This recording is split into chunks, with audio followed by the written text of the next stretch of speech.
ನಮಸ್ತೆ. ಮತ್ತೆ ನಮ್ಮ ಕನ್ನಡ ಸೆಕ್ಸ್ ಎಜುಕೇಷನ್ ಚಾನಲ್‌ಗೆ ಸ್ವಾಗತ.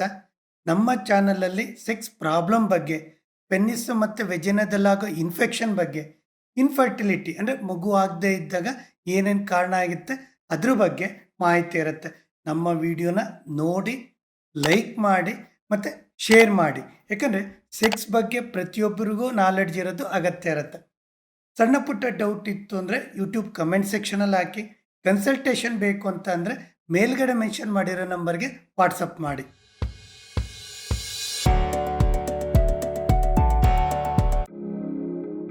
ಲಾಸ್ಟ್ ವೀಕ್ ಒಂದು ಕಪಲ್ ಬಂದಿದ್ರು.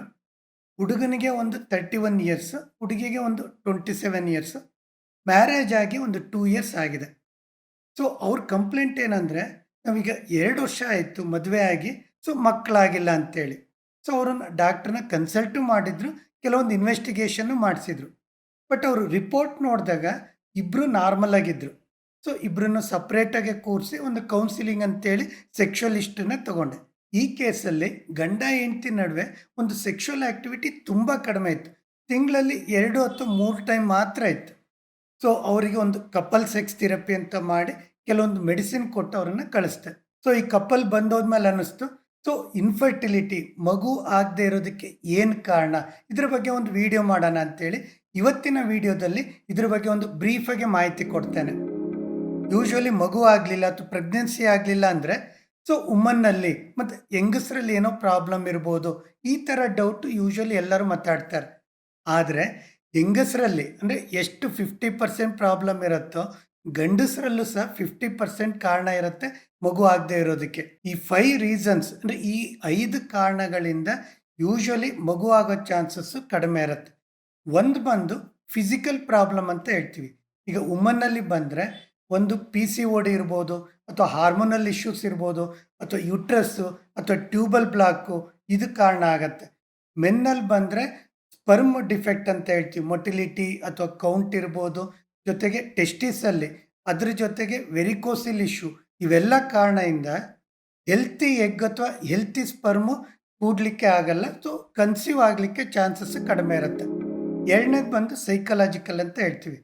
ಒಂದು ರಿಲೇಷನ್ಶಿಪ್ ಇಶ್ಯೂಸ್, ಗಂಡ ಹೆಂಡತಿ ನಡುವೆ ಒಂದು ಬಾಂಧವ್ಯ ಸಂಬಂಧ ಚೆನ್ನಾಗಿಲ್ಲದೆ ಇದ್ದಾಗ, ಅಂದರೆ ಅಂಡರ್ಸ್ಟ್ಯಾಂಡಿಂಗ್ ಇಲ್ಲ ಅಂದರೆ, ಈಗ ತುಂಬ ಕಪಲಲ್ಲಿ ನೋಡ್ತೀವಿ ತುಂಬ ಈಗೋಯಿಸ್ಟಿಕ್ ಇರ್ತಾರೆ, ಗಂಡ ಹೆಂಡತಿ ಸರಿಯಾಗಿ ಮಾತಾಡೋದಿಲ್ಲ.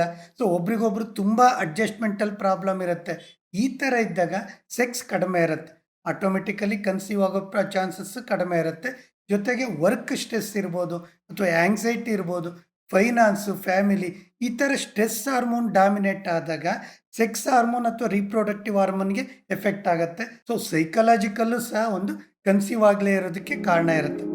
ನೆಕ್ಸ್ಟ್ ಬಂದು ಸೆಕ್ಷುವಲ್ ಪ್ರಾಬ್ಲಮ್. ಈಗ ವುಮನ್ನಲ್ಲಿ ಒಂದು ಸೆಕ್ಸ್ ಬಗ್ಗೆ ಇಂಟ್ರೆಸ್ಟ್ ಇಲ್ಲದೆ ಇರೋದು, ಅಥವಾ ಸೆಕ್ಸ್ ಮಾಡಿದಾಗ ತುಂಬ ಪೇಯ್ನ್ ಆಗ್ತಾ ಇರೋದು, ಅಂದರೆ ಫೋರ್ ಪ್ಲೇ ಅಥವಾ ರೊಮ್ಯಾನ್ಸ್ ಕಡಿಮೆ ಆದಾಗ ವೆಜೈನಾ ಡ್ರೈ ಆಗುತ್ತೆ, ಅವಾಗ ಸ್ಪರ್ಮ್ ಸ್ವಿಮ್ ಮಾಡಲಿಕ್ಕಾಗಲ್ಲ. ಸೊ ಅದು ಪೇಯ್ನ್ಫುಲ್ ಇಂಟರ್ ಕೋರ್ಸ್ ಇರುತ್ತೆ.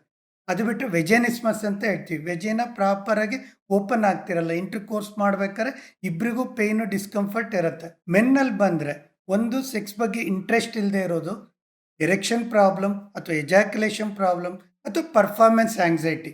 ಸೊ ಈ ಕಾರಣ ಸಹ ಪ್ರೆಗ್ನೆನ್ಸಿ ಆಗದೆ ಇರೋದಕ್ಕೆ ಕಾರಣ ಆಗುತ್ತೆ. ಇಬ್ಬರಲ್ಲಿ ಒಬ್ಬರಿಗೆ ಸೆಕ್ಸ್ ಪ್ರಾಬ್ಲಮ್ ಇತ್ತು ಅಂದರೆ ಯೂಶ್ವಲಿ ಸೆಕ್ಷುವಲ್ ಆ್ಯಕ್ಟಿವಿಟಿ ಕಡಿಮೆ ಆಗುತ್ತೆ, ಕನ್ಸೀವ್ ಆಗೋ ಚಾನ್ಸಸ್ಸು ಕಡಿಮೆ ಆಗುತ್ತೆ. ನಾಲ್ಕನೇ ರೀಸನ್ ಬಂದು ಸೆಕ್ಷುವಲ್ ಆ್ಯಕ್ಟಿವಿಟಿ ಕಡಿಮೆ ಇರೋವಂಥದ್ದು. ಈಗಿನ ಜನ್ರೇಷನಲ್ಲಿ ತುಂಬಾ ಕಾಮನ್ ಆಗ್ತಾ ಇದೆ. ಒಂದು ಫಿಸಿಕಲ್ ಪ್ರಾಬ್ಲಮ್ ಆದರೆ ಇನ್ನೊಂದು ಸೈಕಲಾಜಿಕಲ್ ಪ್ರಾಬ್ಲಮ್ ಇರುತ್ತೆ, ಅಥವಾ ರಿಲೇಷನ್ಶಿಪ್ ಸಂಬಂಧ ಸರಿ ಇಲ್ದಾಗೂ ಸಹ ಸೆಕ್ಸ್ ಆ್ಯಕ್ಟಿವಿಟಿ ಕಡಿಮೆ ಇರುತ್ತೆ. ಜೊತೆಗೆ ಲ್ಯಾಕ್ ಆಫ್ ನಾಲೆಡ್ಜ್, ಅಂದರೆ ಸೆಕ್ಸ್ ಬಗ್ಗೆ ಸರಿಯಾದ ಮಾಹಿತಿ ಇಲ್ದಾಗ, ಅಂದರೆ ಸೆಕ್ಷುವಲ್ ಆ್ಯಕ್ಟಿವಿಟಿ ಅಥವಾ ಸಂಭೋಗ ಸರಿಯಾಗಿ ಮಾಡದೇ ಇದ್ದಾಗ, ಜೊತೆಗೆ ಡಿಮ್ಯಾಂಡಿಂಗ್ ಸೆಕ್ಸ್ ಅಂತ ಹೇಳ್ತೀವಿ, ಓವುಲೇಷನ್ ಟೈಮು ಅಥವಾ ಮಗುಗೋಸ್ಕರ ಸೆಕ್ಸ್ ಮಾಡೋದು, ಈ ಥರ ಇದ್ದಾಗೂ ಸಹ ಸೆಕ್ಷುವಲ್ ಆ್ಯಕ್ಟಿವಿಟಿ ಕಡಿಮೆ ಆಗುತ್ತೆ. ಜೊತೆಗೆ ಈಗ ಆಲ್ಮೋಸ್ಟ್ ಗಂಡ ಹೆಂಡತಿ ಇಬ್ಬರು ವರ್ಕಿಂಗ್ ಇರ್ತಾರೆ. ಸೊ ಒಬ್ಬರಿಗೆ ನೈಟ್ ಶಿಫ್ಟ್ ಇದ್ದರೆ ಒಬ್ಬರಿಗೆ ಡೇ ಶಿಫ್ಟ್ ಇರುತ್ತೆ, ಆವಾಗ ಸೆಕ್ಷುವಲ್ ಆ್ಯಕ್ಟಿವಿಟಿ ಕಡಿಮೆ ಆಗುತ್ತೆ. ಮತ್ತು ಹಸ್ಬೆಂಡೇ ಒಂದು ಪ್ಲೇಸಲ್ಲಿ ಇರ್ತಾರೆ ಮತ್ತು ವೈಫೇ ಒಂದು ಪ್ಲೇಸಲ್ಲಿ ಇರ್ತಾರೆ. ವೀಕೆಂಡ್ಸಲ್ಲಿ ಅಥವಾ ತಿಂಗಳಲ್ಲಿ 2 ಅಥವಾ 3 ಟೈಮ್ ಮೀಟ್ ಆಗ್ತಾರೆ, ಅವಾಗೂ ಸೆಕ್ಷುವಲ್ ಆ್ಯಕ್ಟಿವಿಟಿ ಕಡಿಮೆ ಆಗುತ್ತೆ. ಯಾಕಂದರೆ ಸೆಕ್ಷುವಲ್ ಆ್ಯಕ್ಟಿವಿಟಿ ಆಲ್ಟರ್ನೇಟ್ ಡೇಸ್ ಅಥವಾ ವೀಕ್ಲಿ ಟ್ವೈಸ್ ಆರ್ ಥ್ರೈಸ್ ಇತ್ತು ಅಂದರೆ ಕನ್ಸೀವ್ ಆಗೋ ಚಾನ್ಸಸ್ಸು ಜಾಸ್ತಿ ಇರುತ್ತೆ. ನೆಕ್ಸ್ಟ್ ಬಂದು ಅನ್ನೋನ್ ಕಾಸ್ ಅಂತ ಹೇಳ್ತೀವಿ. ಸೊ ಅದು ಕೆಲವೊಂದು ಟೈಮ್ ಹೆರಿಡಿಟಿ ಆಗಿರುತ್ತೆ ಅಥವಾ ಜೆನೆಟಿಕ್ ಆಗಿರುತ್ತೆ. ಏನಾಗುತ್ತೆ, ಇಬ್ಬರೂ ನಾರ್ಮಲ್ ಇರ್ತಾರೆ, ಸೆಕ್ಷುವಲ್ ಆ್ಯಕ್ಟಿವಿಟಿನೂ ನಾರ್ಮಲ್ ಆಗಿರುತ್ತೆ, ಬಟ್ ಕನ್ಸೀವ್ ಆಗಲ್ಲ. ಸೊ ಇದನ್ನು ನಾವು ಅನ್ನೋನ್ ಕಾಸ್ ಅಂತ ಹೇಳ್ತೀವಿ. ಸೊ ಫ್ರೆಂಡ್ಸ್, ಕನ್ಸೀವ್ ಅಥವಾ ಒಂದು ಪ್ರೆಗ್ನೆನ್ಸಿ ಆಗಬೇಕು ಅಂದರೆ ಹೆಲ್ತಿ ಸ್ಪರ್ಮ್ ಇರಬೇಕು ಮತ್ತು ಹೆಲ್ತಿ ಎಗ್ ಇರಬೇಕು. ಜೊತೆಗೆ ಸೆಕ್ಷುವಲ್ ಆ್ಯಕ್ಟಿವಿಟಿ ರೆಗ್ಯುಲರ್ ಆಗಿರಬೇಕು.